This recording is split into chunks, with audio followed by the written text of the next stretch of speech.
Boa noite a todas as pessoas. Obrigado, Severino. Obrigado, Leliane, né? Isso, Leliane, pela Isso acolhida, mesmo. pela introdução. E dizer que é sempre um prazer, um privilégio poder dialogar, né? Apesar daqui ter o nome de minicurso, ter esse título, mas eu gostaria de dizer que inicialmente é um diálogo, é uma conversa e que nós vamos fazer o seguinte contrato social, né? As perguntas, algumas interações de questionamento, de dúvidas. Vocês fiquem à vontade, certo? Dentro da temática para questionarem, para perguntarem, tirar suas dúvidas, mas nós vamos destinar os últimos 30 minutos, conforme ficou combinado. Né? Também eu vou me apresentar aqui o sinal de Libras, que foi a orientação que nós recebemos, né? Devido a um protocolo de inclusão. O meu sinal de Libras é a letra S, né, aqui no óculos. E a minha autodescrição, eu sou um homem hétero, do sexo masculino, de cor parda, cabelos pretos, olhos castanhos, uso barba, e altura, digamos assim, mediana. Eu tenho 1,76 m, né? Para um é alto, mas enfim, eu costumo dizer que é altura mediana. Peço a minha autodescrição e eu gostaria de convidar os participantes aqui para nós interagirmos em alguns momentos. Nós teremos algumas práticas de leitura, algumas práticas de escrita, tendo em vista que é um mini curso, então nós tentaremos fazer algumas interações. E nós contamos com a participação de vocês e a despeito das dificuldades que nós sabemos que remotamente existem em relação à interação por meio de telas, uma atividade assíncrona, mas eu preparei aqui, nós fizemos um planejamento junto com a equipe Severino, Luan e Leliane que estão aqui, nós fizemos um planejamento pensando em não deixar um monólogo, algo monótono, mas que vocês possam desenvolver essas práticas de leitura e de escrita durante o minicurso. Para isso, nós contamos com vocês. Então, inicialmente, eu vou compartilhar aqui a tela, tá bem? Dos slides.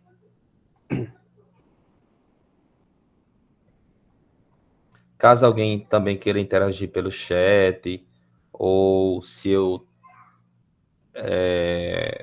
falar algo que vocês não entenderam, ou quiserem que eu repita, que eu retome algo, que eu explique melhor, aí vocês fazem a interação, podem fazer a interrupção no ponto. Fiquem à vontade. Bem, combinado assim? Pronto. Então vamos lá, né?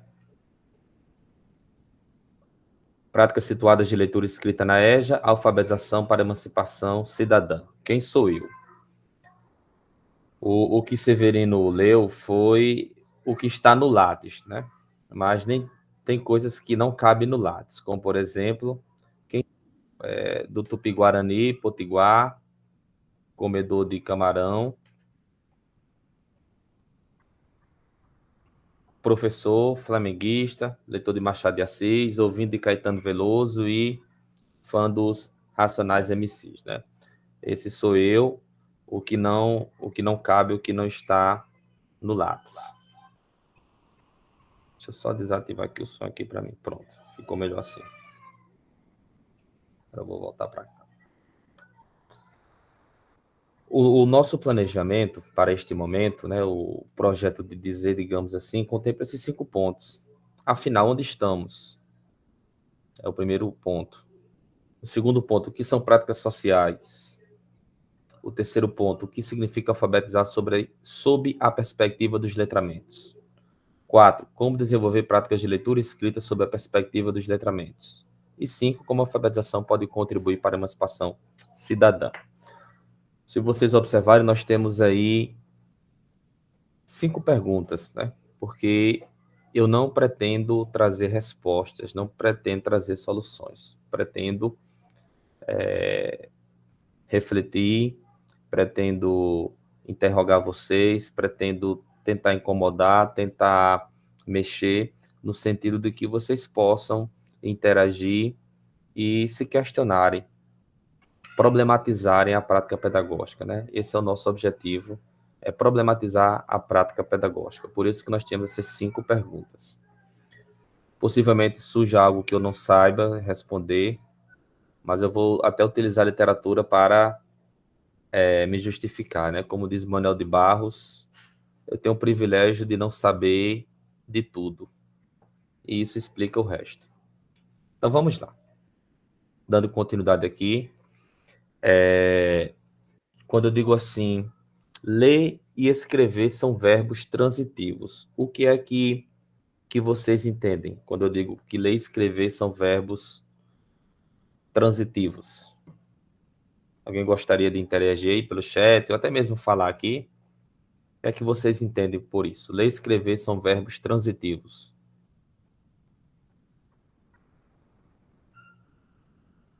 Algum voluntário, alguma voluntária? Precisa de complemento. Muito obrigado, André. Isso mesmo. Então, a professora André disse que ler e escrever são verbos que precisam de complemento. Já ouviram ou já disseram alguma vez assim, meus alunos não sabem ler,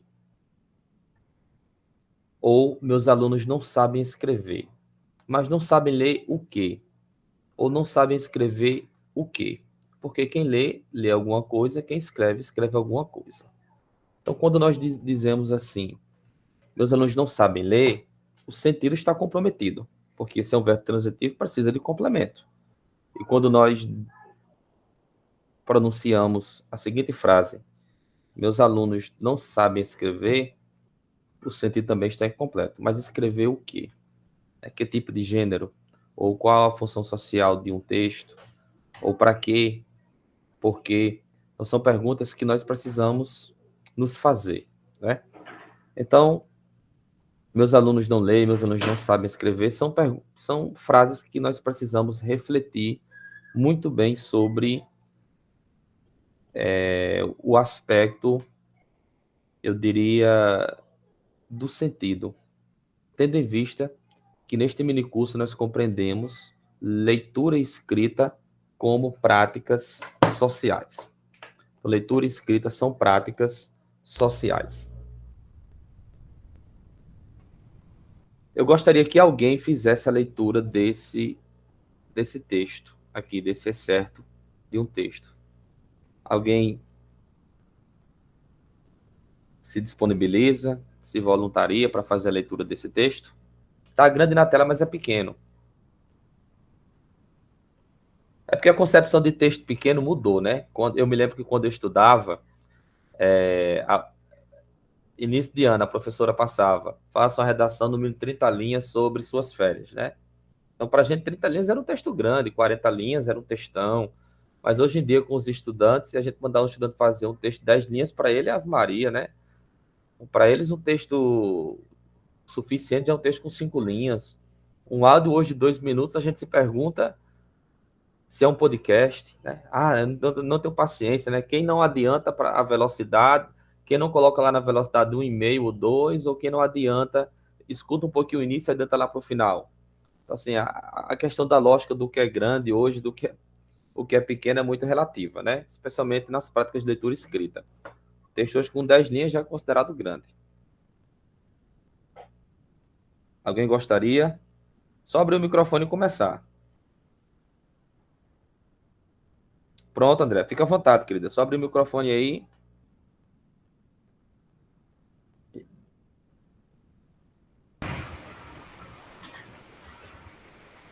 Cinco. São máquinas eficientes para a transformação de erva. Só um minuto aqui que deu uma pausa. Ah, meu Deus. Peraí. Deu uma pausa aqui. Só um minuto. Chega. Foi para outra coisa. Vamos lá. São máquinas eficientes para a transformação de erva em leite e têm, se comparadas com outros tipos de máquinas, vantagens indiscutíveis. Por exemplo, são autorreprodutivas e, quando se tornam obsoletas, a sua hardware pode ser utilizada na forma de carne, couro e outros produtos consumíveis. Não poluem o ambiente e até seus refugos podem ser utilizados economicamente como adubo, como material de construção e como combustível. O seu manejo não é custoso e não requer mão de obra altamente especializada. São sistemas estruturalmente muito complexos, mas funcionalmente extremamente simples, já que se autorreproduzem e já que, portanto, a sua construção se dá automaticamente sem necessidade de intervenção de engenheiros e desenhistas. Esta complexidade estrutural é vantagem. São versáteis, já que podem ser utilizadas também como geradores de energia e como motores para veículos lentos. Obrigado, André, pela excelente leitura. Vamos fazer aqui uma prática de compreensão textual, né? Às vezes a gente diz que os nossos alunos, eles leem, mas não entendem nada, né? Quando eu digo a gente, nós estamos referindo à classe de professores, né? Não estou especificando um determinado grupo. Então, é comum nós dizermos assim, o aluno lê, mas não entende nada. Às vezes um texto curto. E nós, o que é que nós entendemos desse texto? Como, por exemplo, o que são máquinas eficientes para a transformação de erva em leite? Como, por exemplo, o que é seu hardware, que pode ser utilizado na forma de carne, couro e outros produtos consumíveis? E por que é que são versáteis? No sentido de serem geradores de energia ou de gerar energia para veículos lentos. Esse excerto é de um texto da professora Angela Kleiman, Kleiman 2004. Acho que é leitura, esqueci, agora deu um branco, mas enfim. Não lembro, mas a referência é Kleiman 2004, com certeza. E aí, vocês inferem que o que o texto se refere é sobre o quê?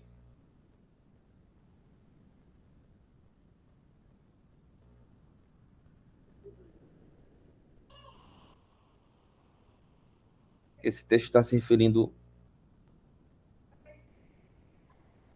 gado bovino, o Severino colocou aqui, né?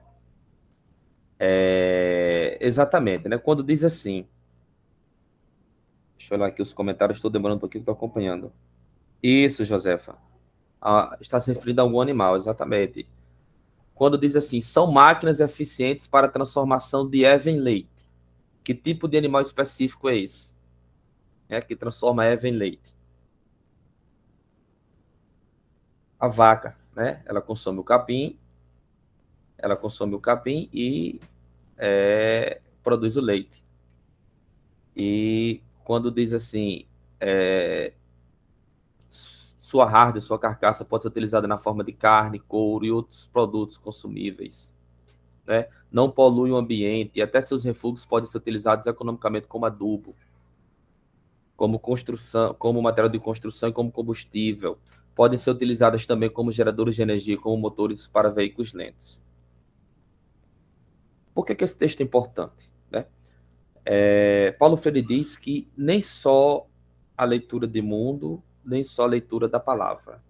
É importante nós fazermos esses exercícios de compreensão, interpretação textual, porque para que nós possamos compreender os aspectos de um texto, sejam aspectos da textualidade, sejam os aspectos discursivos, nós precisamos do conhecimento de mundo, precisamos de conhecimentos prévios. E aí emerge os estudos de letramento de vertente sociocultural, né, no qual são os estudos teóricos em que eu me filio e que eu trago aqui uma perspectiva. Então, eu vou trazer aqui nesse mini curso não é uma fórmula e não saiam aqui com a pretensão de que vocês vão teve um curso que já podem trabalhar sobre essa perspectiva, mas nós vamos trazer uma alternativa, vamos trazer aqui uma proposta de trabalho para a alfabetização que visa a emancipação cidadã dos sujeitos.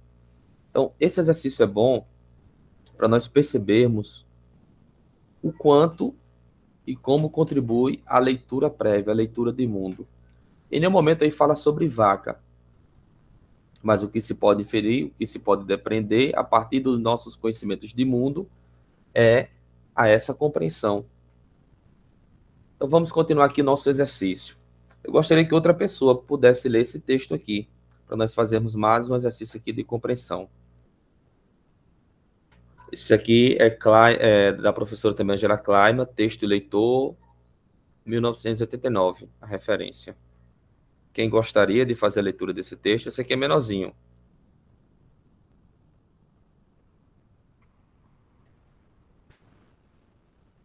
Tem algum voluntário? Ou voluntária?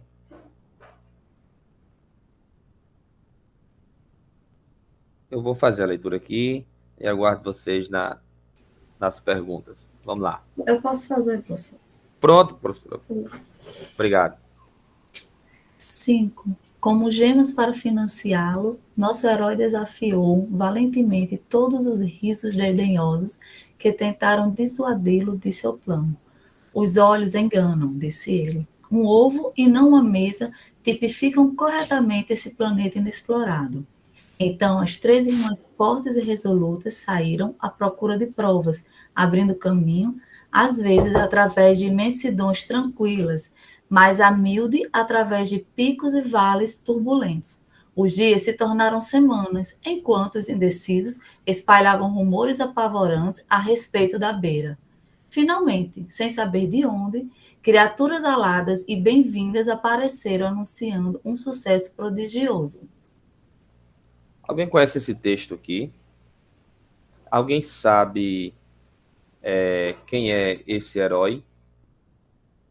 Quando diz assim, 3 irmãs fortes e resolutas saíram à procura de provas. Quem são essas 3 irmãs? Os dias se tornaram semanas. Por que os dias se tornaram semanas? E quando diz lá no último período, criaturas aladas e bem-vindas apareceram anunciando um sucesso prodigioso. Quem são essas criaturas aladas e bem-vindas?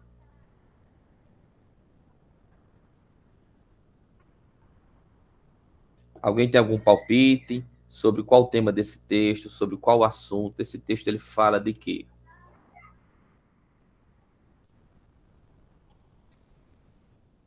Embora que vocês não estejam tendo alguma dificuldade, que vocês não consigam, nesse primeiro momento, responder essas perguntas, isso não quer dizer que vocês não saibam ler, não quer dizer que vocês não saibam alfabetizados, tampouco quer dizer que vocês não sejam pessoas inseridas em práticas e eventos de letramento.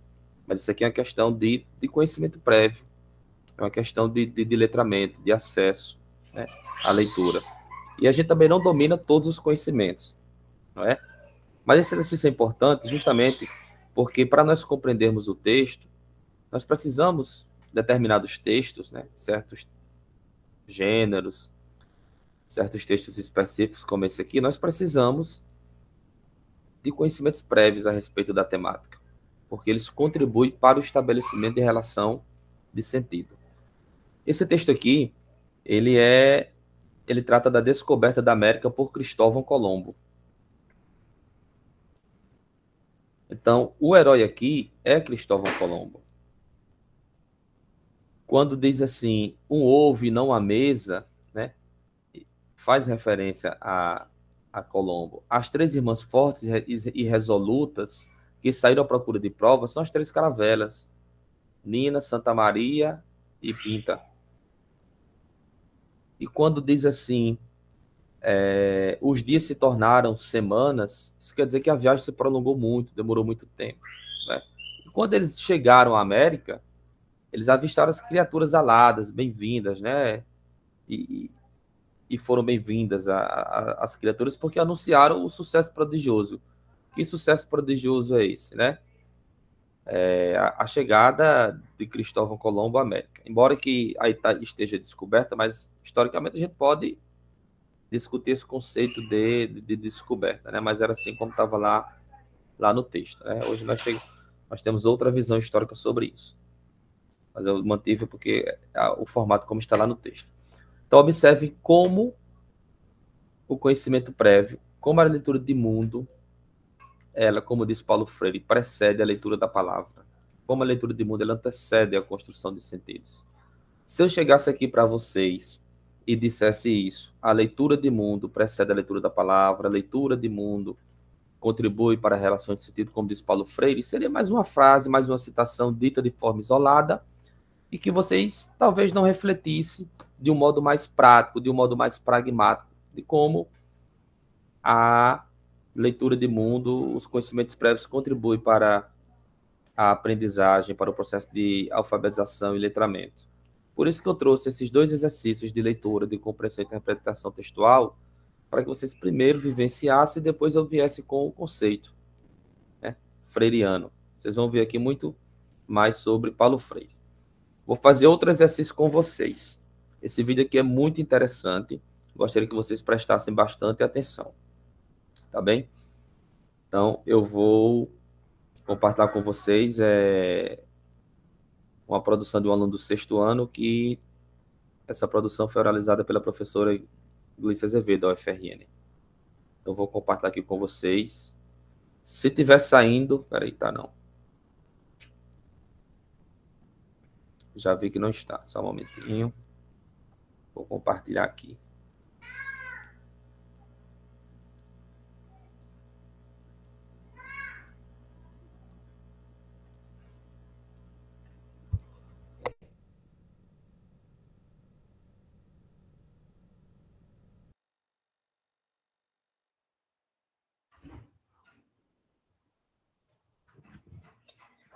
A Cinderela do Morro. Era uma vez um morro que era dominado pelo tráfico de drogas. Todas as mocinhas do morro queriam se casar com o chefe do tráfico, que se chamava Lucinho. Um dia, a rádio do morro avisou que iria ter uma grande feijoada. Seria nessa festa que o chefão iria se casar. Todas as mocinhas iriam, menos uma, que se chamava Maria. Ela era catadora de latas. Um dia antes da festa, Maria vendeu as latas e o dinheiro dava para comprar uma roupa e um par de tênis. No dia da festa, Lucinho avistou Maria e eles ficaram conversando. Na mesma hora, a polícia chegou e foi uma correria só. Ele se escondeu. Na correria, Maria perdeu um tênis. Depois de tudo, Lucinho achou o tênis. No outro dia, a Rádio do Morro avisou que Lucinho queria que todas as mocinhas que estavam na festa voltassem ao local, porque ele queria saber de quem era o tênis. No pé que o tênis coubesse, esse era seu grande amor. Todas as garotas provaram. Maria foi a última, pois estava muito ocupada em casa. Quando ela calçou, Lucinho não pensou 2 vezes. Ela era seu grande amor. E os dois viveram no meio do tráfico de drogas, no Morro do Alemão, num barraco de madeira, felizes, até o dia que Lucinho morreu num tiroteio. Fim, fim, fim.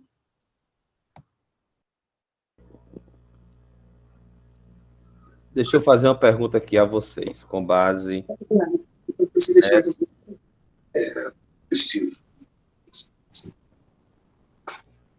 eu compartilhar. Aí, você tá entendendo? Oxe. Deixa eu compartilhar aqui.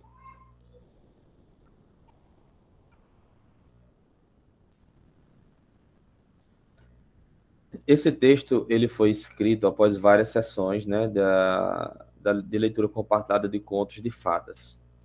Vocês percebem, vocês identificaram que o texto faz uma intertextualidade, faz um diálogo com o conto literário de Alguém lembra?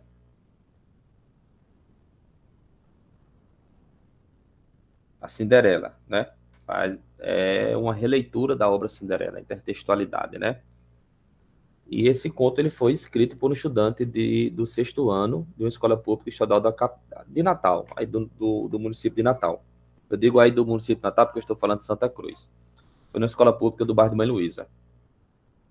E a escola da rede estadual, inclusive. E eu gostaria de saber de vocês que nota vocês dariam a essa produção textual. Se vocês fossem avaliar essa produção textual, que nota vocês dariam? Não é? O que é que vocês me dizem? Que nota vocês dariam? André falou aqui que daria um 10. Mais alguém poderia colocar aí no chat, ou se quiser falar, e justificar o porquê que daria essa nota. Que aspectos vocês podem destacar da escrita. Lembrem que é um aluno do sexto ano, de 10 anos.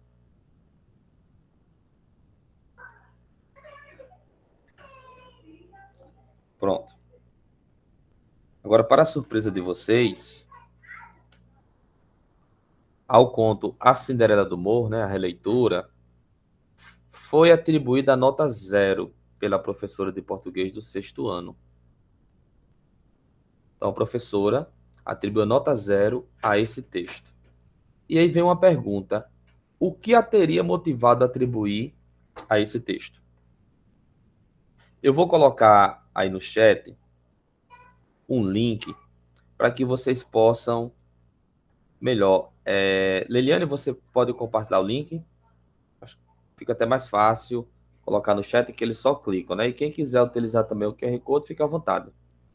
Pronto, Leliane vai compartilhar aí com vocês um link para que vocês respondam essa pergunta: o que a teria motivado a atribuir 0 a esse texto?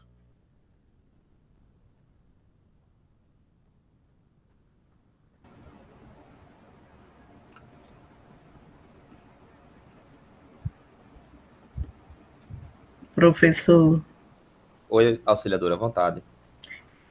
eu perdi o início da sua aula, né? Eu acho que eu perdi alguns minutos, mas, assim, quando você falou da nota, existem vários critérios, né? Assim, meio que a queima-roupa, assim, para a gente, dar uma nota a um texto desse. Por quê? Toda vez que a gente sugere algo para ser avaliado, existem os critérios, né? Que Sim. atribuem um valor a essa nota. Muito criativo, né? O texto. Isso. Foi de uma criatividade muito interessante, né? Eu, particularmente, nunca dei um 0 a nenhum aluno. E assim, eu só fico nessa situação de não saber, né? Assim, que critério eu usaria para avaliar esse texto, né? Eu não peguei o início, aí fica um pouco complicado, eu não sei bem o que estava sendo dito no início, né? Eu cheguei, já tinha um texto em discussão, depois veio outro, Pronto. e eu fiquei um pouco perdida. Perfeito, Cedra.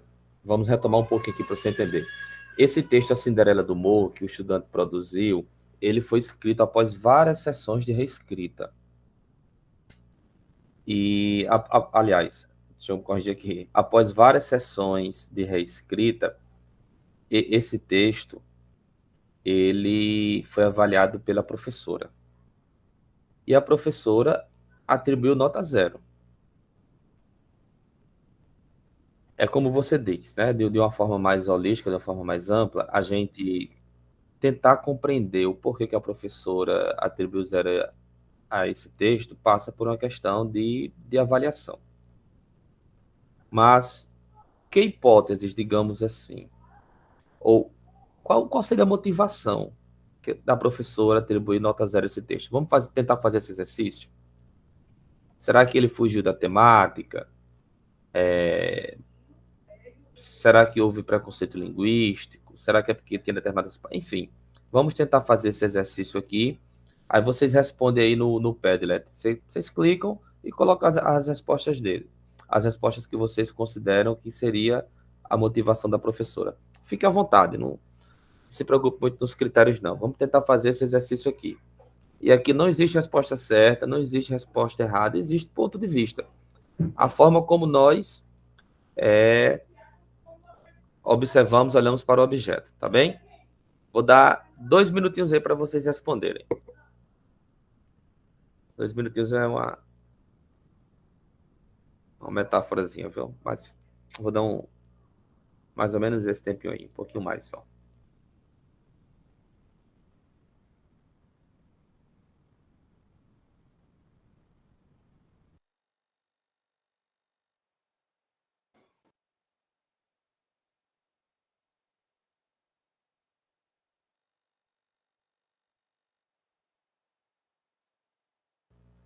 Para vocês responderem, é só vocês clicarem aí, ó, onde tem essa telinha aqui, só vocês clicarem em adicionar comentário. Observe que tem essa publicação, Stefson Oliveira, aí tem a pergunta, ao conto a Cinderela, branca aí. Aí abaixo tem assim, adicionar comentário. Aí eu gostaria que vocês já estão se posicionando aqui, se for possível, colocasse o comentário, conforme a Elizabeth colocou, um ótimo comentário, lá no Padlet. Se você puder copiar e colar lá, Elizabeth, eu agradeço, viu? Os demais. Nem precisa fazer login nessa plataforma, não. É só o tempo eu vou aqui até pegar uma aguinha. Vamos lá.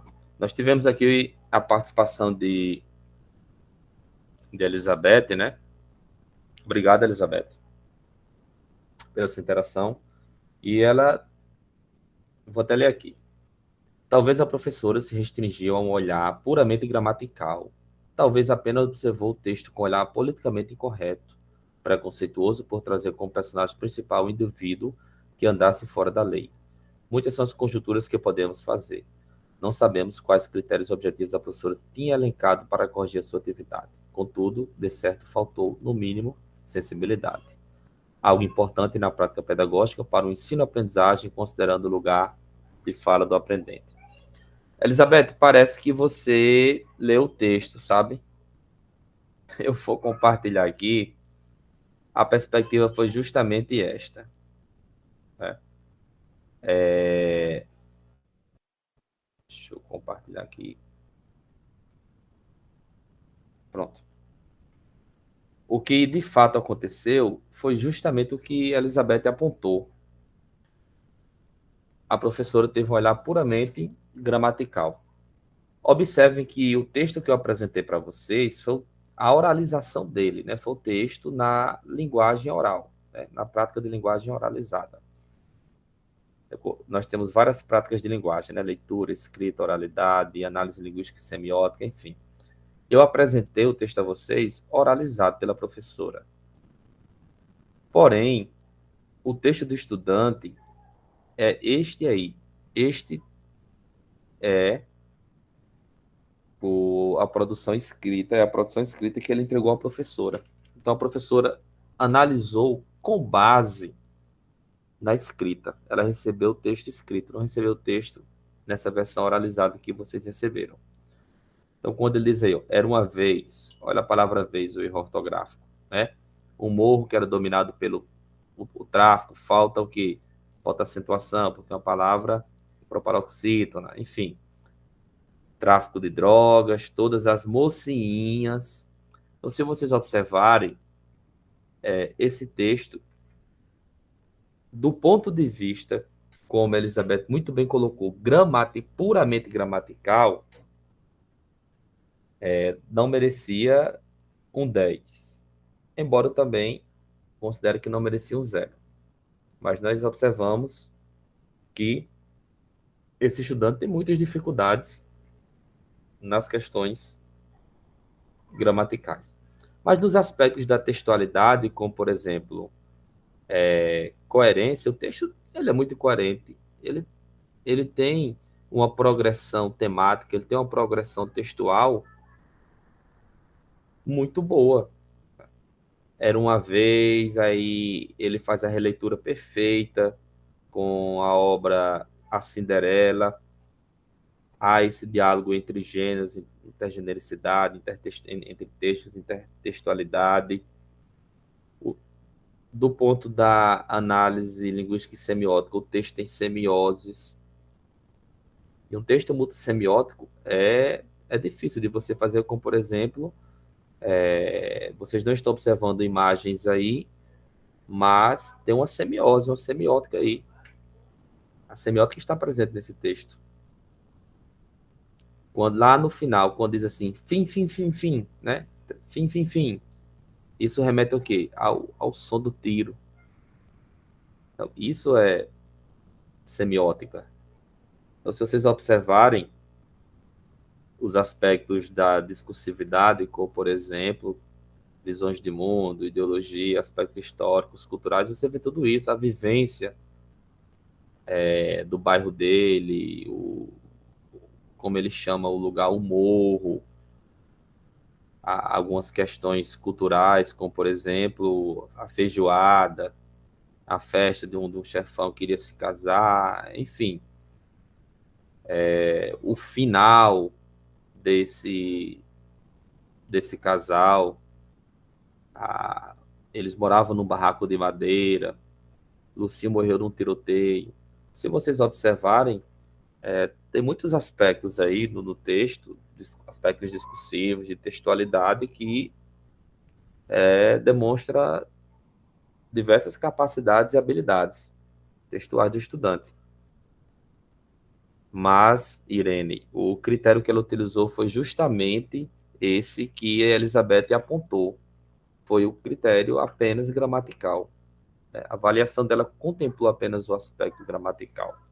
Então, será que nas nossas avaliações, será que nas produções dos nossos estudantes, nós levamos em consideração, avaliamos apenas determinados critérios? O que nós achamos como importante? Será que nós consideramos apenas aquilo que nós avaliamos como necessário? E as vivências, as experiências, os saberes desses estudantes, o contexto no qual eles estão inseridos e as práticas de letramento que eles estão inseridas, né? A escola, obviamente, sobretudo em um país desigual como o nosso, é a principal agência de letramento, mas ela não é a única. Existem outras agências de letramento que promovem práticas situadas de aprendizagens. Selma queria falar alguma coisa, Selma?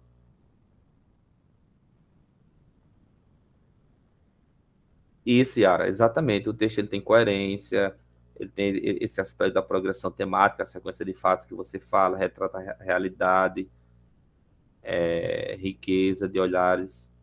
Então, ela avaliou apenas um aspecto, né? Não olhou o texto, os aspectos discursivos, os aspectos da textualidade, ela se limitou apenas à gramática, à norma padrão, à norma culta.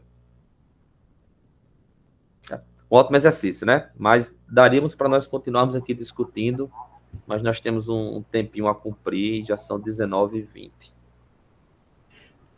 Professor, e olhando aí a parte escrita aí que não dá para dar um 0 a um aluno desse, né? Pois é.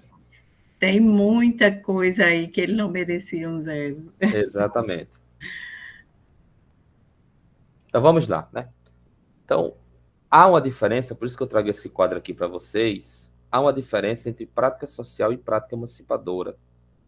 A prática social é o ponto de partida, é o contexto sócio-histórico e a construção de situações concretas de uso, como, por exemplo, eu vou citar aqui um exemplo da argumentação. Isso vai muito além de trabalhos com textos escolares. Já a prática emancipadora é a problematização da própria realidade sócio-histórica, a fim de ter um problema que reúna a comunidade de aprendizagem. Deixa eu contar uma experiência para vocês aqui. Eu era para ter contado aqui, mas eu vou contar agora aqui, uma experiência particular. Meu primeiro concurso público foi no município da Grande Natal. E eu tinha teve uma experiência muito grande. Para mim foi a escola, digamos assim, que eu mais aprendi, foi o espaço pedagógico que eu mais aprendi. Foi nesse meu primeiro concurso público que eu passei, né? Meu primeiro cargo público, aliás. E sem experiência, cheguei para dar aula e eu peguei uma turma de EJA. Eram, à noite, 25 estudantes. Desses 25, tinham 4 idosos e tinham 21 estudantes que eram oriundos do sistema penitenciário estadual. Eles tinham progredido de regime e estavam no processo de ressocialização. Né? Isso me fez lembrar esse texto sobre avaliação. Será que as nossas avaliações elas são claras, né? Os pingos estão nos is, as cartas estão na mesa, né? E eu me lembro que quando eu cheguei, né, me apresentei, aí tinha uma professora já com bastante tempo de serviço. Quando eu cheguei à escola, ela disse assim, quando eu me apresentei, a diretora disse, vamos lá para você conhecer a turma, amanhã você já começa. Eu digo, ótimo. Aí a professora disse, professora, cheguei, vim lhe substituir. Ela disse, ótimo, meu filho. Graças a Deus, eu estava precisando, agora eu vou descansar. Aí eu disse, vai se aposentar? Ela disse, não, vou para a biblioteca. Aí, tudo bem. E ela disse, eu vou te dar um presente. Um presente, eu disse, olha, agora tome muito cuidado, você vai tirar xerox e você não pode perder. Era um livro de planejamento. Um caderninho de planejamento, um caderno. Só, olha, esse caderno era de fulano, trabalhou aqui uns 5 anos, já faz 5 anos que saiu daqui, passou para mim, já tem todas as atividades prontas, já tem avaliação. Olha, é tudo direitinho, é só você pedir para a menina ali xerocar e distribuir para eles e pronto, tá resolvido. Muito cuidado com esse caderno que eu quero ele. E foi da minha grande amiga. Eu disse, não, tudo bem, agradeci, peguei o caderno, né? E confesso a vocês, tirei as cópias. Sem experiência, para sobreviver na turma, quando quem está chegando, né, vai vendo como é que é, vai se adequando e vai tentando fazer qualquer coisa flua. E acontece que na sexta-feira, do último dia de aula da semana, eu comecei numa pauta, já me lembro como se fosse hoje. E esses estudantes que estavam no processo de ressocialização, um chegou para mim e disse assim, professor, você reprova? Eu disse, por quê? Eu disse, vamos lá, deixa eu lhe explicar. Explicaram ao senhor como é a avaliação? Eu disse, não, só nós podemos ter um número X de faltas. Se nós não estivermos frequentando, a gente regride ao regime fechado. E falta tantos anos para mim terminar minha pena. Eu disse, tem mais alguma coisa? Eu disse, tem. A gente precisa ser aprovado. Se a gente for reprovado também, não podemos continuar no regime semiaberto. Se tem mais alguma coisa, se tem um relatório que é enviado ao juiz das execuções penais. Se esse relatório também não for bom, o senhor reprova. Aí eu fiquei pensando, né, na importância de um processo de avaliação claro, um processo de avaliação em que a gente possa refletir sobre quais são os critérios de avaliação, né? Qual é a concepção de avaliação que eu tenho, quais são os instrumentos que eu vou utilizar. Quando eu falo em concepção e quando eu falo em instrumentos, são duas coisas distintas, né? A concepção é a forma como eu concebo a avaliação processual, formativa, inclui os aspectos qualitativos e sobreplanos quantitativos, enfim. E os instrumentos, prova, participação, interação, seminário, enfim, atividades no livro. E para encurtar a história, eu peguei e disse, meu filho, quem reprova é a vida, né? Que eu não estava lá fazer como outro. para fazer algo além do que estava nas minhas condições.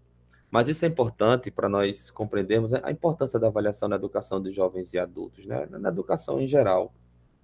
Mas na educação de jovens e adultos, a gente sabe que o tempo pedagógico ele é limitado, as dificuldades que são para o estudante participar, para que ele não abandone, as dificuldades que são para os estudantes estarem todos os horários lá. E por isso que há evasão, a desistência, há vários motivos também. A gente não pode acreditar isso apenas à prática pedagógica, a gente não pode também colocar essa responsabilidade somente para o professor, não é isso. Mas uma das coisas que a gente precisa ter bem claro, os estudantes precisam saber como estão sendo avaliados, né? O que é que diz o PPP da nossa escola sobre avaliação? Qual a concepção de avaliação que está lá no PPP? E o PPP, tendo em vista que é uma construção coletiva, participativa, do processo democrático de gestão escolar, precisa se posicionar sobre o processo de avaliação, né? E essa concepção, esses instrumentos avaliativos precisam ser respeitados também pela prática pedagógica, né? Então, vocês estão vendo aí, tomando um pouquinho, a diferença entre prática social e prática emancipadora. A prática emancipadora ela é a problematização da própria realidade socio-histórica, a fim de ter vir um problema que reúna a comunidade de aprendizagem. Então, observe que a prática social tem como ponto de partida o contexto socio-histórico, né? Situações concretas de uso, como, por exemplo, da leitura e da escrita. Já a prática emancipatória, a prática emancipadora, é a problematização da própria realidade socio-histórica, que visa a intervenção na realidade concreta dos estudantes, né? E às vezes a gente diz assim, não, mas eu tento explicar, coloco atividades, problemas de matemática, tento contextualizar, mas os alunos não aprendem. E a gente precisa saber o que é uma contextualização. E um problema é diferente de nós problematizarmos as situações. Isso aqui eu terei de uma atividade de EJA que eu vi. Eu sou assessor pedagógico da DIREC e a gente tem um trabalho de fortalecer, de acompanhar, de contribuir com o desenvolvimento, né? Junto aos professores. E tinha uma atividade que era assim, Alex foi ao restaurante Point, é um restaurante de uma localidade bem conhecida, onde a escola está situada, e o professor disse assim, olha, Stessa, estou com muita dificuldade, os estudantes não avançam, restaurante Point todo mundo conhece, estou contextualizando.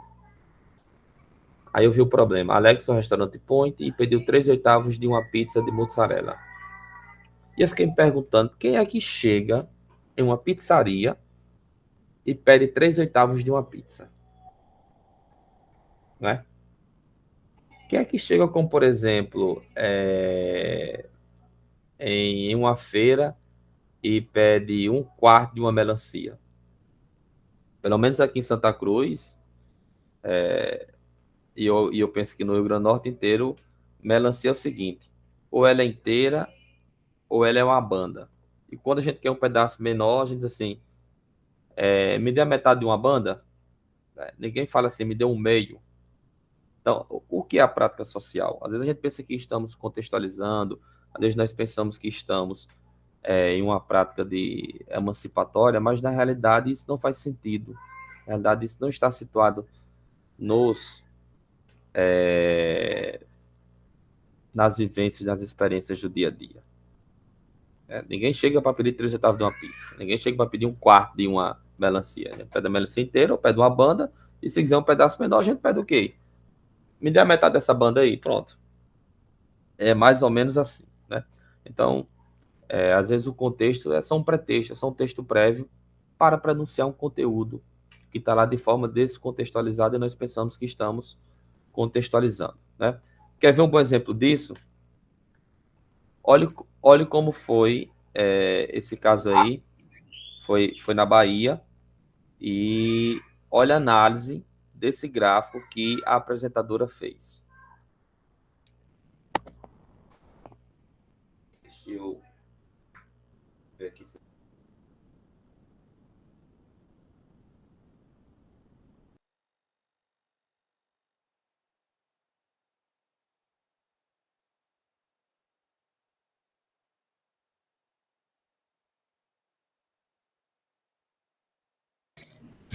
Está sem áudio, viu?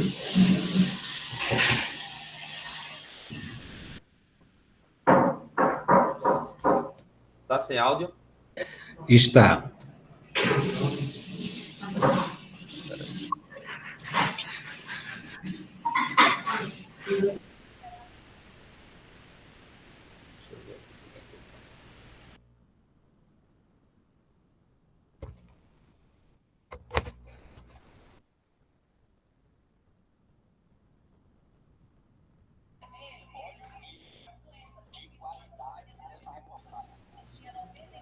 Bem baixinho, mas está dando mais certo. Dá para ouvir bem baixinho.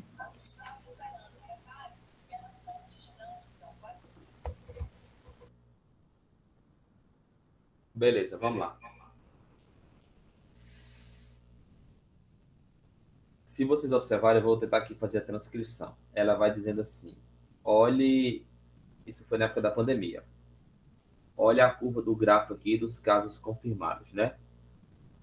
Ela faz a leitura desse gráfico, ela não apresenta os números. Ela faz o que a gente chama como palmo, né? Aí tem um cara que está assistindo a reportagem, está gravando e diz assim: ô minha filha, isso é o quê? Um palmo é referência de quê, pelo amor de Deus? Porque ela diz assim, a repórter, na análise: observe que a curva vermelha ela está distante um palmo da curva azul. Né? Então, é até uma situação engraçada. Aí ele diz assim: um palmo é referência de quê? Como é que eu entendo isso? Então, assim, a prática social, ela precisa partir daquilo que é significativo, daquilo que é significante para os sujeitos, que eles vivenciam, que está lá em contextos históricos, em contextos culturais. Aquilo que é adequado. Né? Não adianta nós também tentarmos fazer coisas, muitas vezes, rebuscadas demais, se nós não vamos conseguir com que os estudantes compreendam ou que eles tenham bastante dificuldade por aquilo não estar situado nas suas vivências, nas suas experiências. Né? Eu me lembro muito bem, tem até um livro a gente estava na análise de um livro, do trabalho, é um livro do sexto ano de geografia que aborda a densidade demográfica, esse conteúdo. E lá trazia a comparação de duas cidades. A primeira era São Paulo e a segunda era Uberlândia, Minas Gerais.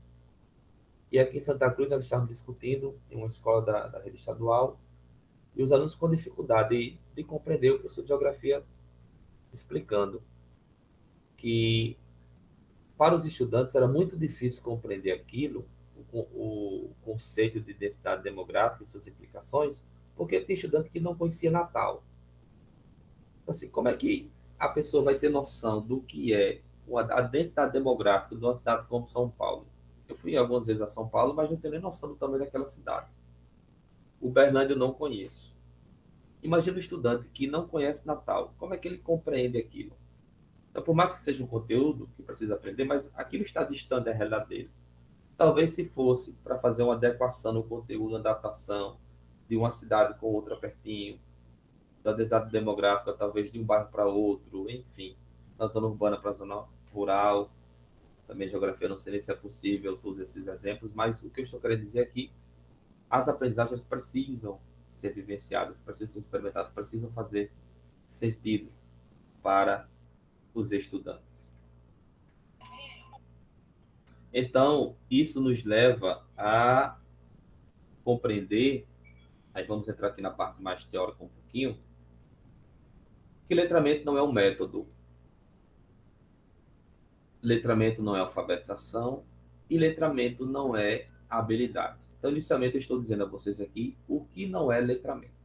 Letramento não é método, letramento não é alfabetização, letramento não é habilidade. Como eu falei previamente, eu sou filiado a uma corrente teórica, não é que seja melhor, não se trata disso, ou maior. É uma situação que a gente precisa fazer escolhas teóricas. Né? Aí eu trabalho com a perspectiva do letramento de vertente sociocultural, certo? Letramento de vertente sociocultural. Então, nós vamos trazer aqui uma possibilidade, que, como eu falei lá no início, não é a única, não é a melhor, mas é uma forma de nós compreendermos a alfabetização e o letramento, né? Então, o que é o letramento? Há várias definições, várias pessoas definem o que é letramento. Nós temos como, por exemplo, Angela Kleiman, que pensou o letramento para o contexto escolar. Aqui nós compreendemos o letramento a partir dos estudos da professora Angela Kleiman, Kleiman em 1995, na página 19, que ela disse que letramento é um conjunto de práticas sociais que usa a escrita enquanto sistema simbólico e enquanto tecnologia, em contextos específicos para objetivos específicos. Então, o letramento é uma tecnologia. E, aliás, o letramento usa a escrita como sistema simbólico e enquanto tecnologia. Vocês compreendem que a escrita ela é uma tecnologia? A escrita ela é uma tecnologia. Vocês já imaginaram o que seria, como por exemplo, dessa tela sem a escrita? O que seria do WhatsApp sem escrita?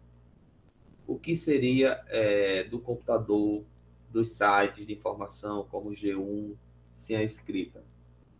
O que seria do Instagram sem a escrita? Seria só prática oral, só oralidade, como foram os nossos ancestrais, os indígenas, né?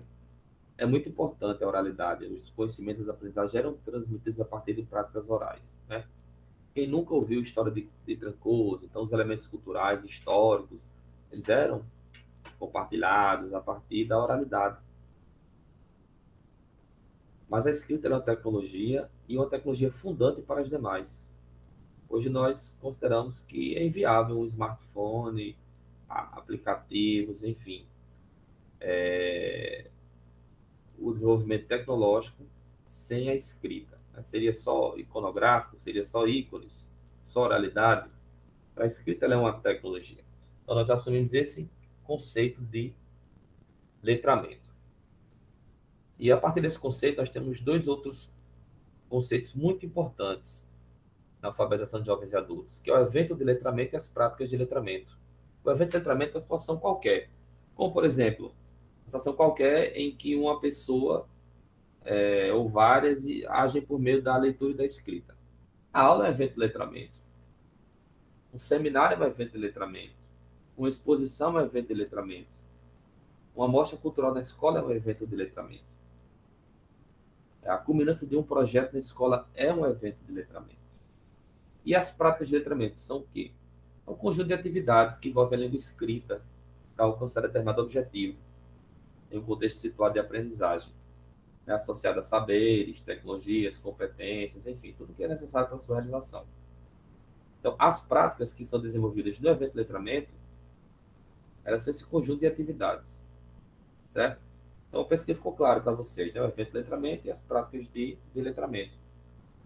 Um exemplo, na aula. Aliás, nesse minicurso. Esse minicurso é um evento de letramento. E quais são as práticas de letramento que nós estamos utilizando? Temos prática de leitura, compreensão e interpretação textual, prática de escrita nos comentários, as interações. Isso são as práticas de letramento, certo? Então, são dois conceitos bastante relevantes. Esse primeiro é na obra que Oliveira, Tinoco e Santos, né, didatizaram o trabalho com o projeto de letramento, e aqui, prática de letramento é um conceito da professora Angela Kleiman, na obra 2005. Então, o que é alfabetização?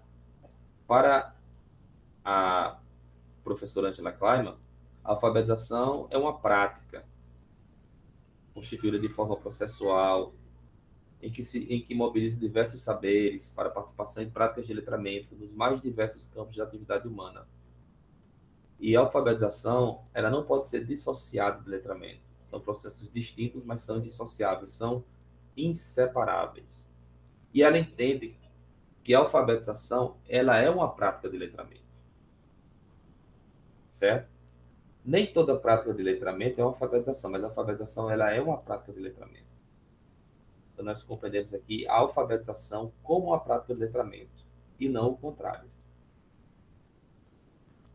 Então, a alfabetização de jovens e adultos, aí nós precisamos situar muito bem Paulo Freire, né? Porque falar de alfabetização de jovens adultos e não situar Paulo Freire, não citar Paulo Freire, não termos como referência a Paulo Freire, é negarmos um construto teórico essencial para a educação de jovens e adultos, né?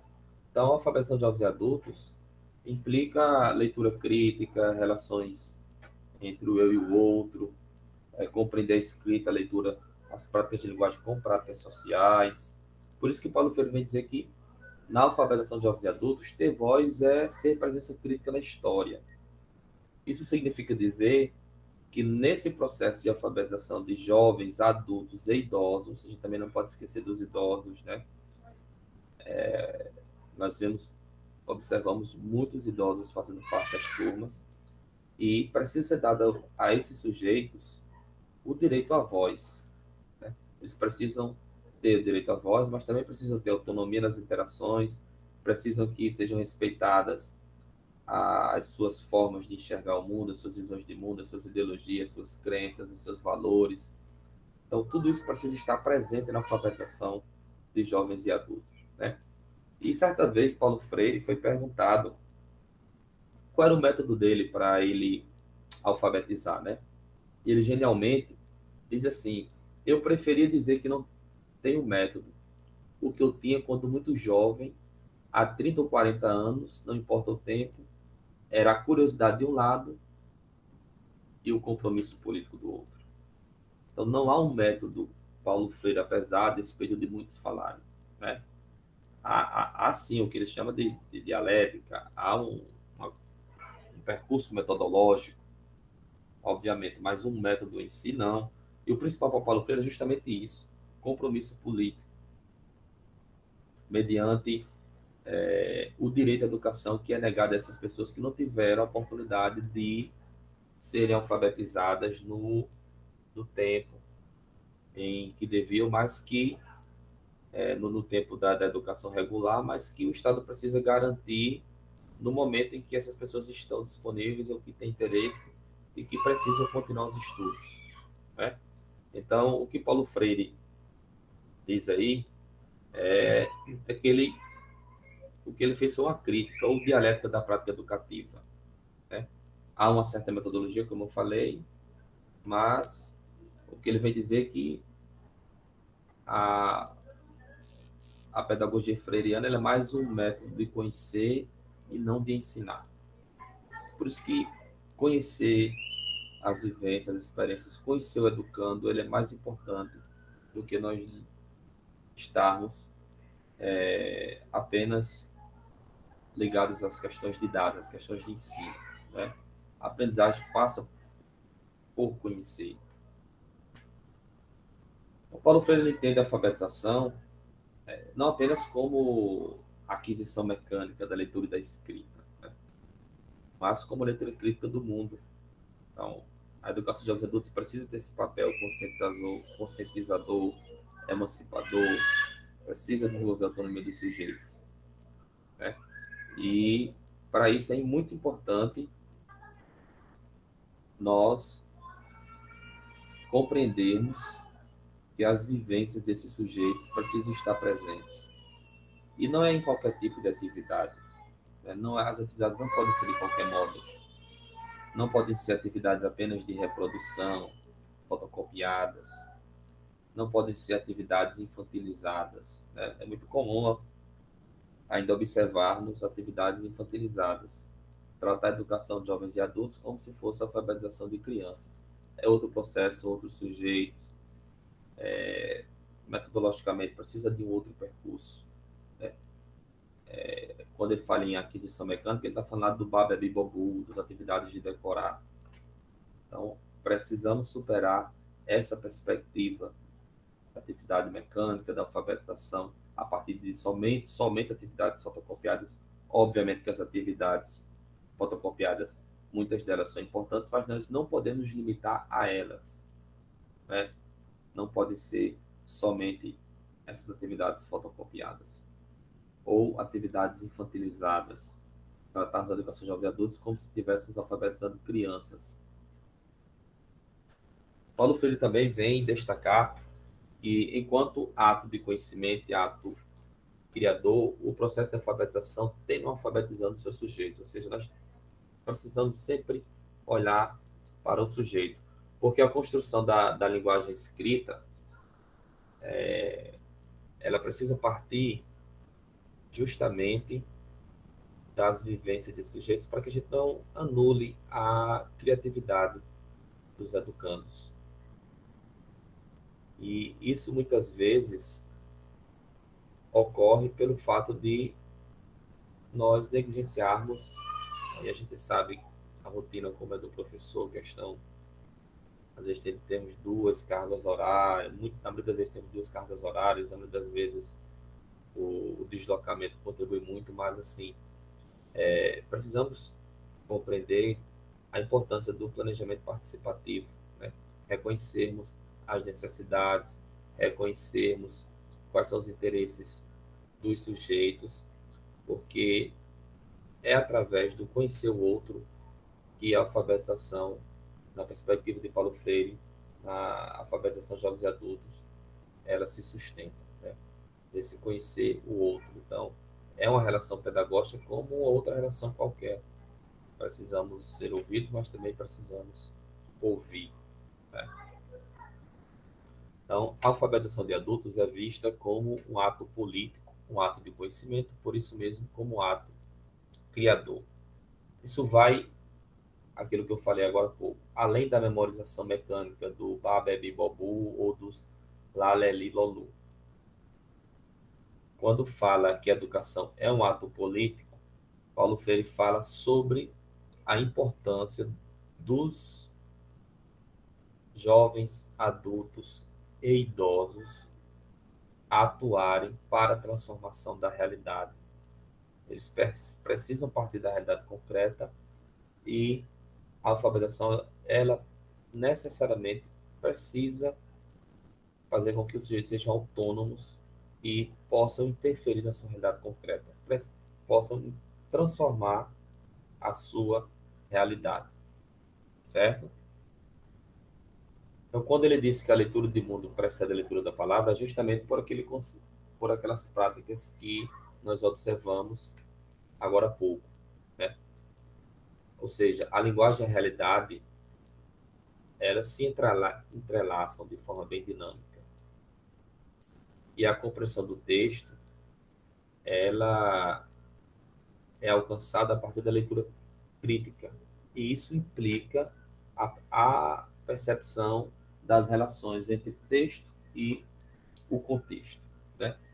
Por que esse texto foi escrito com esse estilo, ou com essas escolhas lexicais, com essas palavras? Por que esse texto ele foi publicado agora? Por que é significativo hoje? O que esse texto significa para mim? O que esse texto me atinge? Tem algo parecido que acontece na minha realidade e que eu possa estabelecer relação com esse texto? Então, a gente percebe que não é só a leitura do mundo, nem só a leitura da palavra, mas a leitura do mundo precede a leitura da palavra justamente porque há uma relação entre a linguagem e a realidade concreta dos estudantes. E na educação de jovens e adultos nós precisamos contemplar isso. Eu disse isso aqui a você só para tomar uma aguinha.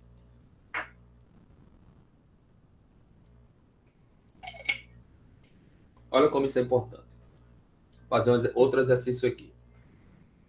Quais são as principais propriedades da água? Nós aprendemos que as principais propriedades da água são: a água é o quê? Eu aprendi assim: a água é incolor, a água é insípida, a água é inodora. O que é que isso quer dizer, pessoal? Quando eu digo assim, a água é incolor, a água é insípida, a água é inodora. O que é que isso quer dizer? Alguém lembra? Alguém lembra o que é que isso quer dizer? Quando diz que é incolor, é que a água não tem cor. Quando diz que isso é insípida, é que a água não tem sabor. Quando diz que a água é inodora, é porque a água não tem odor, não tem cheiro. Eu aprendi assim, não sei vocês. Tem outras propriedades, outras características? Obviamente que sim. Certo? Isso, Francinete. Obrigado pela interação. Exatamente. Perfeito. sem cor, sem sabor e sem cheiro, Yara. Exato. Você está dizendo que aprendeu assim, Irene também. Eu ia fazer uma prática assim com vocês, mas pelo tempo acho que não vai dar, que a gente vai abrir para as discussões. Aí eu pergunto, será que se nós formos trabalhar essas 3 propriedades da água com os nossos estudantes, incolor, insípida e inodora, será que eles problematizariam? Será que, como por exemplo, eles trariam algo da prática social, ou seja, do contexto social e histórico deles, para discussão? Ou como é que a prática emancipadora, ou seja, a partir da realidade sócio-histórica dele, para que eles possam intervir, como é que a prática emancipadora pode contribuir para a abordagem desses conteúdos aqui? Será que a água é realmente sem cor? Será que a água é realmente insípida? Será que a água é realmente sem odor, sem cheiro? Eu morei numa comunidade aí em Natal, na minha adolescência, praticamente na minha adolescência, chamada Passo da Pátria, acho que vocês já ouviram, né? Como diz, eu sou cria de favela, né? E morei, e lá passa um canal, chamado Canal do Baldo. Na época, assim que eu cheguei lá, estava tendo a revitalização, estava tendo as obras da prefeitura, e tem muitos barracos de madeira, ainda não tinha o canal lá no Passo da Prata, ainda não tinha drenagem, enfim. Se chovesse muito, às vezes esse canal transbordava e alagava muitas casas. Graças a Deus, a casa da minha mãe não chegou a alagar, mas muitos vizinhos tinham a casa alagada nas ruas mais de baixo, né? Mais próximos ao canal, aliás, que é mais embaixo, descendo ali para perto da maré. E eu trouxe isso aqui para a gente partir do que é a prática social, o que é a abordagem de conteúdo a partir da prática social. Se a gente não refletir sobre a prática social, sobre a prática emancipadora, a gente vai dizer o quê? Se nós não tivermos criticidades, ou se, como diz aí Paulo Freire, se a leitura do mundo não preceder a leitura da palavra, se a linguagem não estabelecer relação com a realidade, a gente vai dizer que sim, olha, água incolor, água insípida, água inodora. Não tem cor, não tem sabor, não tem odor, não tem cheiro. Mas olha esse exemplo aqui. Seca no Nordeste. Será que a água é realmente insípida? Por que eu pergunto isso? Aqui em Santa Cruz nós temos uma crise hídrica sem precedentes, né? Há muito tempo já. E tem alguns poços aqui que o pessoal da zona rural, os moradores da zona rural, eles têm acesso, mas essa água é salobra, é salgada. Ela tem sabor, ela é salgada, e não pode ser consumida. Então, por quê? Que a gente aprende lá em ciências que a água é insípida, mas a água de determinados açudes que tem contaminação, determinados poços que são salgadas. E por que lá em ciências diz que a água ela não tem sabor? Opa. Dizem que a água não tem odor. E por que é que lá no Passo da Pátria, ali no canal, quando o canal do Baldo vem despejar água ali, já próximo à maré, por que é que a água tem aquele odor? Por que é que, como por exemplo, a água da maré, ali no Passo da Pátria, ela tem um odor? Já sentiram o odor da maré? E a gente aprende lá em ciências que a água não tem cheiro. Dizem que a água não tem cor, mas dependendo do dia, lá no Passo da Pátria, a água tinha cor sim. Às vezes estava mais clara, estava mais escura, às vezes estava assim. Aí diz assim, mas aqui dali não é água pura, aqui dali é água de esgoto. Isso aí é a problematização. Olha, na minha realidade, a água ela tem sabor, ela é salgada, a água aqui do poço da zona rural, não tem poluição, não tem nada, mas ela é bem salgada. Por que isso acontece? Isso é problematizar, isso é a partir da realidade concreta. Isso é uma prática situada de aprendizagem. Aqui tem um odor tão forte a água. Um dia desse eu estava vendo a reportagem que a água de abastecimento estava saindo na torneira das casas, aqui é distribuída pela KM, estava saindo meio avermelhada. Então, por que que isso acontece? Então, será que dá para a gente compreender esse exercício de educação de jovens e adultos, como, por exemplo, o que é partir da realidade concreta, o que é uma prática emancipadora, o que é uma prática social? Eu penso que esse exemplo aqui dá para a gente ter a noção de, de como as aprendizagens elas precisam ser ressignificadas, né? Como é que nós devemos partir da realidade concreta? E aí vai, né? Tem questões sociais, históricas, culturais, econômicas, enfim, política pública, tem tudo envolvido aí.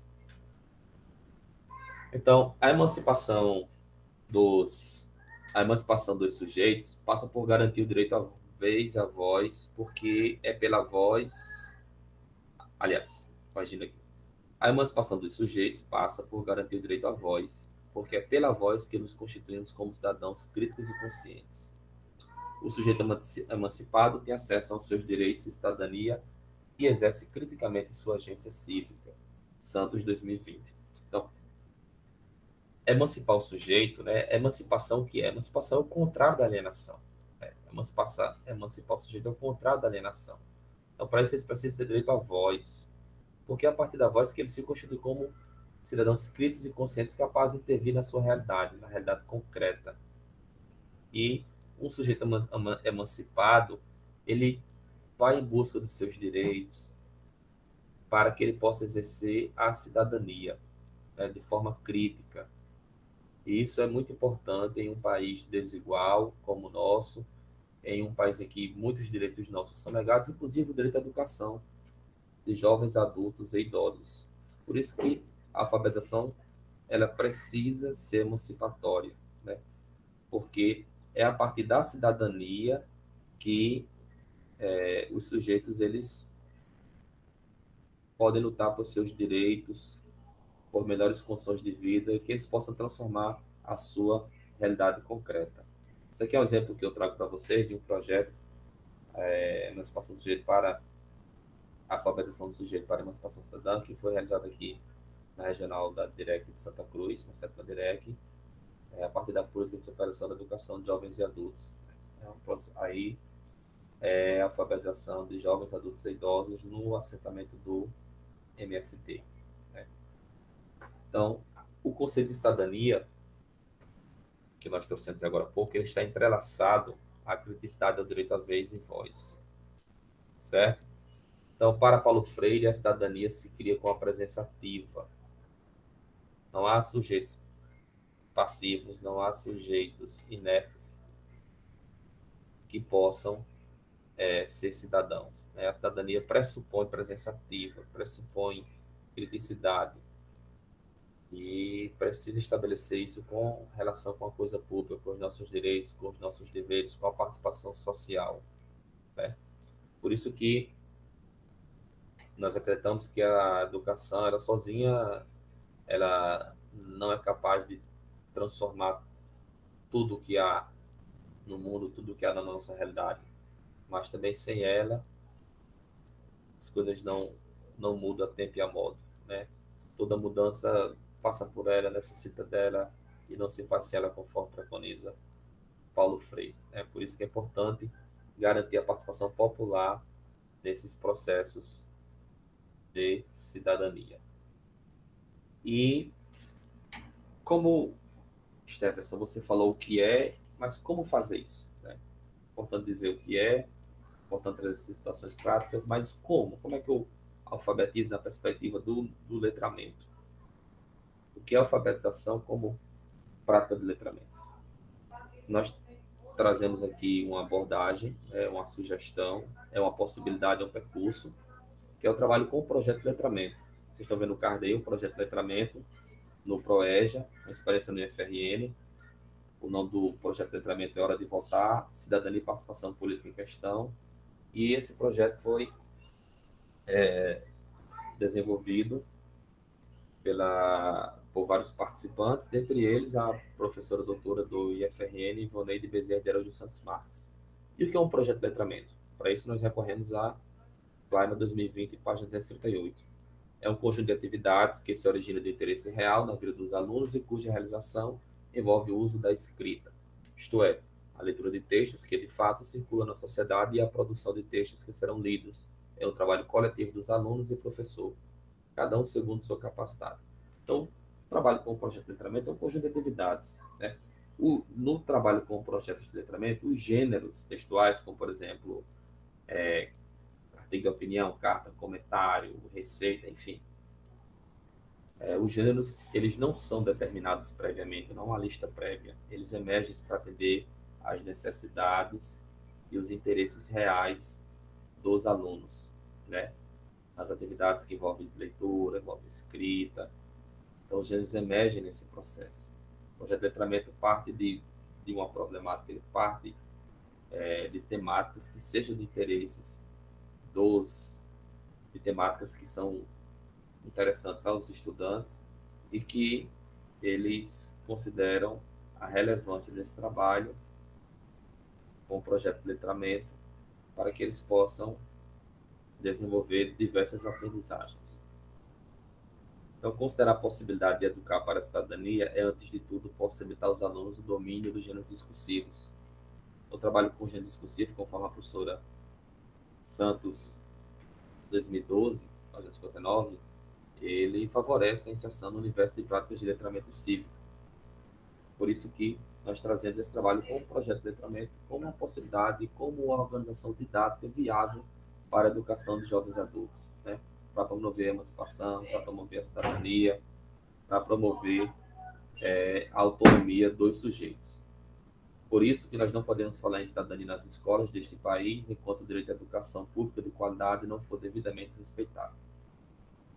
Não podemos pensar que estamos inseridos em uma sociedade democrática enquanto milhares de jovens e adultos permanecem analfabetos ou semi-alfabetizados. Então, a educação de jovens e adultos não é um favor do Estado. A educação de jovens e adultos é um direito dessas pessoas. E a EJA precisa ser de qualidade. E nós sabemos que estar na EJA é militar, nós sabemos todas as dificuldades. As pessoas chegam ao trabalho, quem está na EJA é porque teve o direito negado em algum momento da sua vida, mas que quer retornar, precisa ter esse direito assegurado pelo Estado.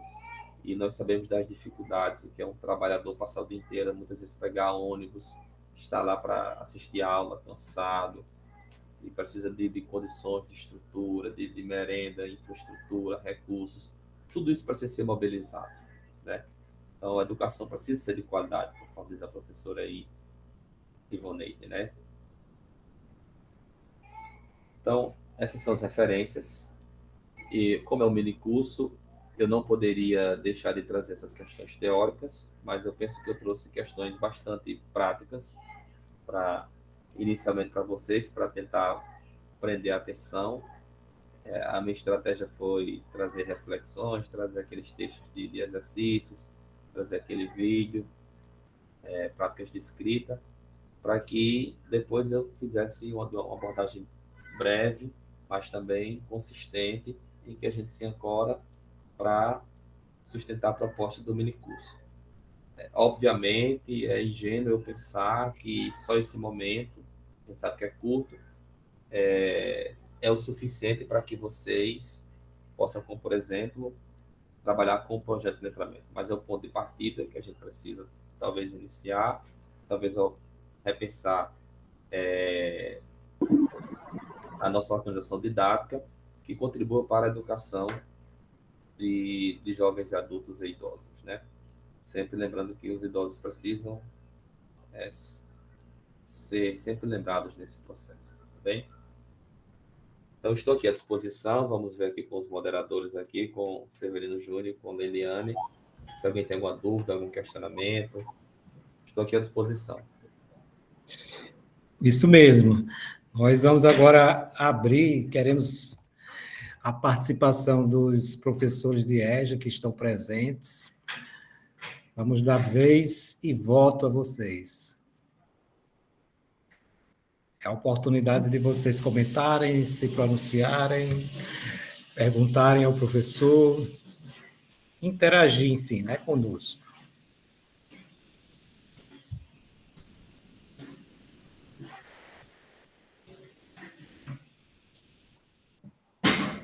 Eu vou falar, mas assim, só mais agradecer, né? Porque quando a gente é contemplado na EJA aí, que sempre vai passando e como se é um público, né? Por causa que já passou idade, ele às vezes é um pouco esquecido. Não sei se todos que estão aqui sentem dessa forma. E aí, participar do minicurso, ver tudo isso, é se sentir contemplado também enquanto professor da rede, enquanto, né, de saber que a gente precisa pensar neles, precisa pensar nessa ressignificação, vamos chamar assim, né, trazendo aí até a questão da água, né, será que é dessa forma mesmo? E qual é a realidade desse público?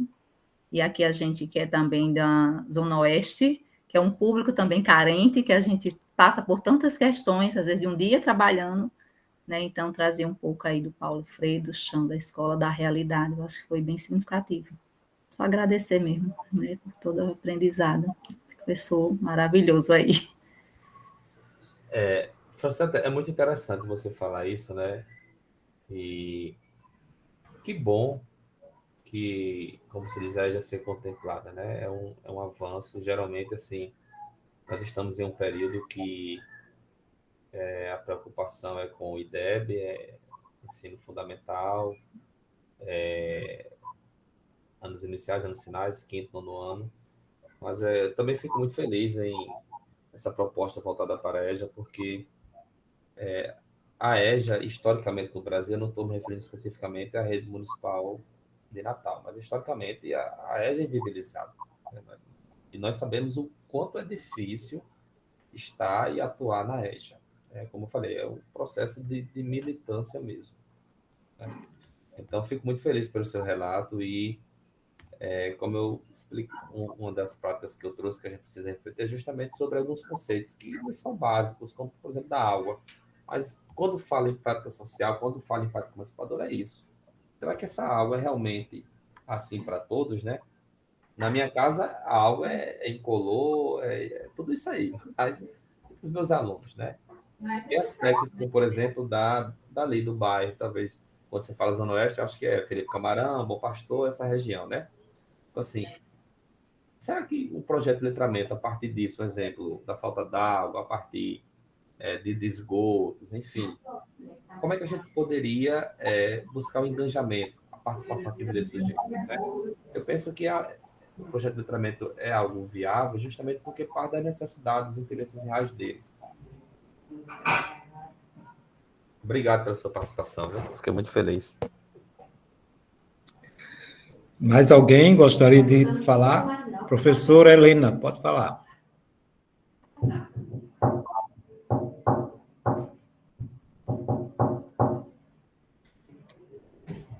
Ativar. Desde boa noite a todos. Amei Leliane e Severino, que eu conheço de longo tempo, ter escolhido tão belíssima, praticamente aprendizagem com o professor Stephenson Oliveira. Eu senti representada pela EJA, porque a EJA, né, tem todo um histórico que a maioria de vocês conhece, e muitas vezes eu percebo em sala de aula que eles, por terem muita dificuldade, por ter muitos problemas familiares, outros problemas de aprendizagem, né?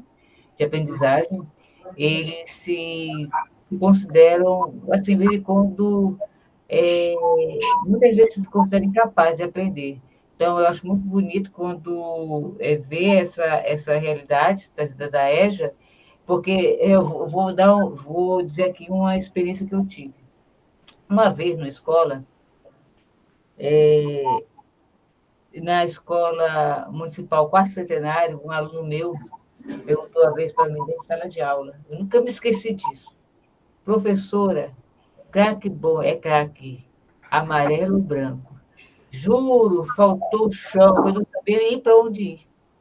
Aí ele falou assim, professora, craque bom é craque amarelo, porque o craque amarelo não foi refinado. Aí eu descobri que aqueles alunos que eram tão... A realidade deles é muito diferente da nossa, dependendo da área que eles vivem, né? Dos medos que eles passam, muitas vezes alunos que não tinham iam para a escola com fome. Isso acontece até hoje, porque eu tenho uma situação de 2 anos atrás que minha aluna saiu da casa do pai e da mãe e foi morar na rua. Ela passou um ano, quase 2 anos vivendo na rua. Mas ela nunca faltava, né? E ela contou para mim que, de vez em quando, procurava casas que tivesse abandonada para ela ir dormir. Então, depois disso, a gente começou a olhar e tem N problemas que faz. Mas também fico muito feliz que alunos que deram volta por cima, essa aluna conseguiu, terminou o ensino da EJA, está já no ensino médio, e eu acho assim, incentivar essa questão do letramento, muitas vezes é interessante, porque como professora de pé no chão, eu descobri que muitas vezes não só o letramento do mundo, mas também que tem um déficit muito grande na questão da leitura e interpretação de texto. E muitas vezes a gente acha até, algumas vezes quando eu vou expressar, fala, mas é no meio deles, eles falam isso, eles vivem isso. Então, eu fiquei muito feliz, né? Aí, assim, agradeço demais o professor Stevenson, professor Mestre Stephenson Oliveira, e o que o professor falou, o professor Mestre falou, abriu meus olhos. Não, assim, já estão muito tempo abertos, agora abriu mais ainda. Aí, agora, assim, tá chegando, é como se estivesse chegando na escola, né? Esse olhar para essa questão que é muito maior do que a gente pensa. Nós estamos, um longo caminho, não é começar daqui, é um longo caminho, mas nós estamos tentando, como professor, ser cada dia que passa, pelo menos eu estou tentando ser uma professora na questão da aprendizagem, ter muita clareza daquilo que eu ensino, a classe para que eu ensino, como eu ensino, a diferenciação da sala de aula. Muitas vezes tem pessoas que têm 60 anos, 50 anos, e adultos, crianças, jovens de 15 a 16 anos, né?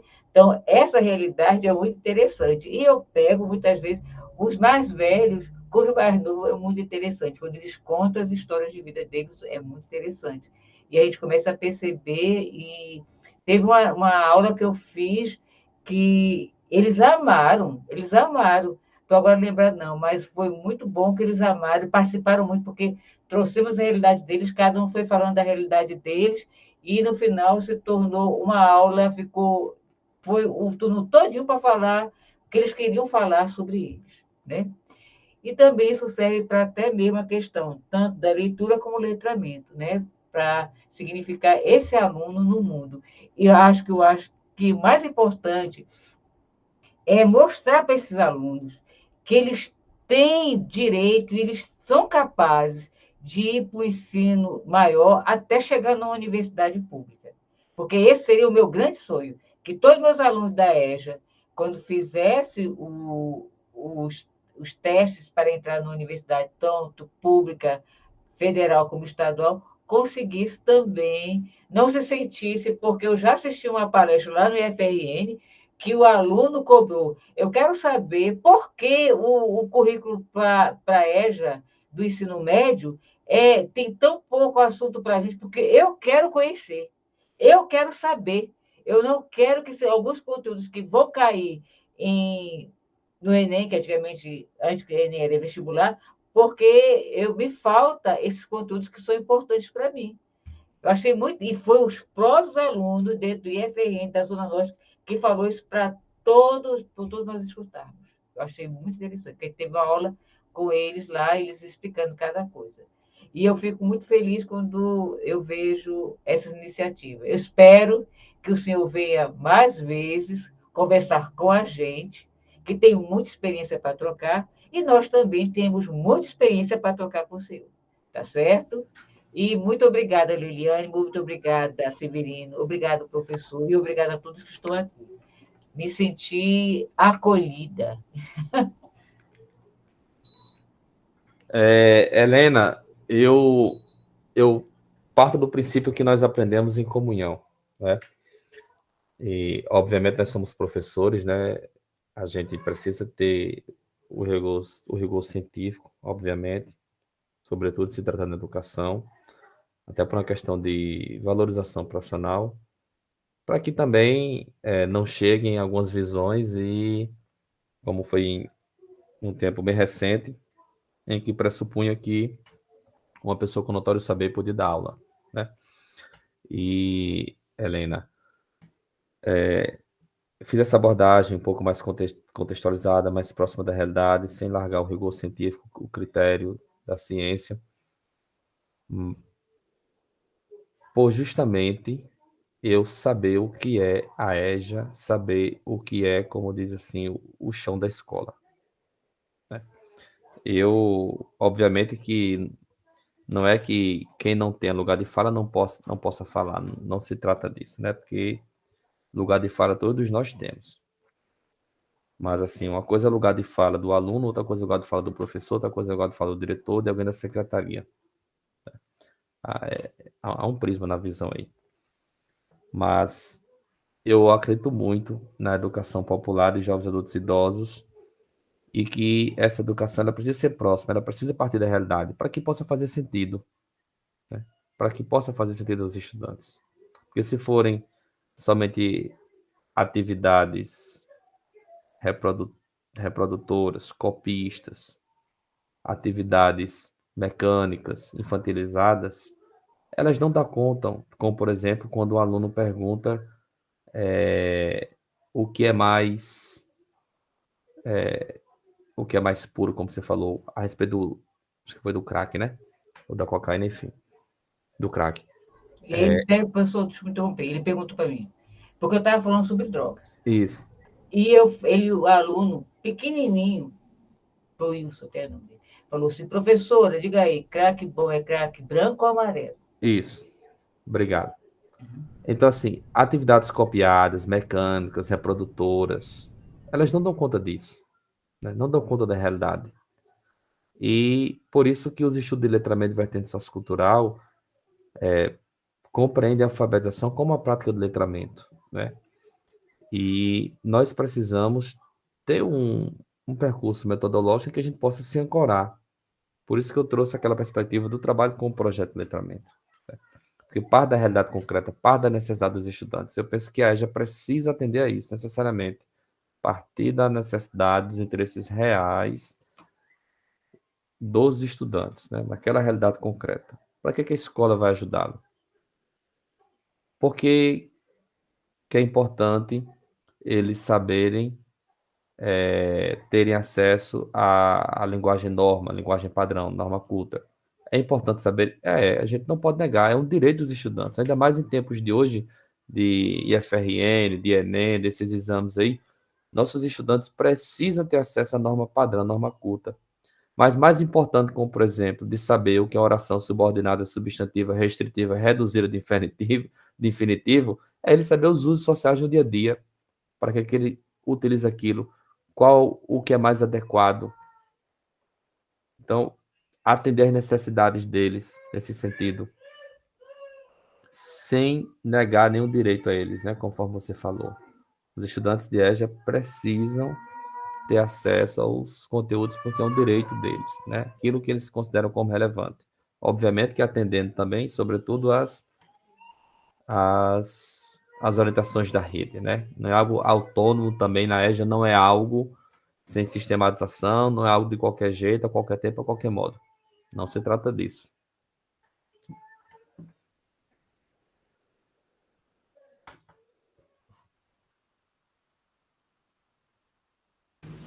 Severino, seu áudio está desligado. Então, mais alguém gostaria de se pronunciar? Nós já estamos aqui nos momentos finais.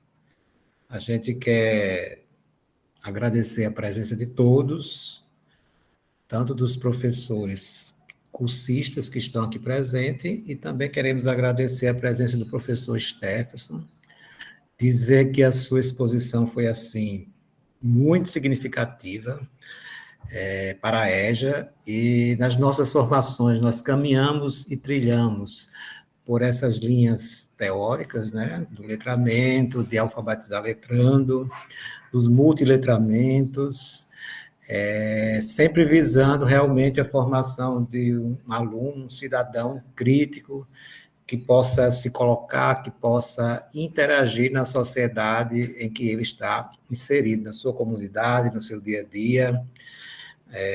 Sabemos que é um desafio, né, para a EJA, de hoje, trabalhar nessa perspectiva.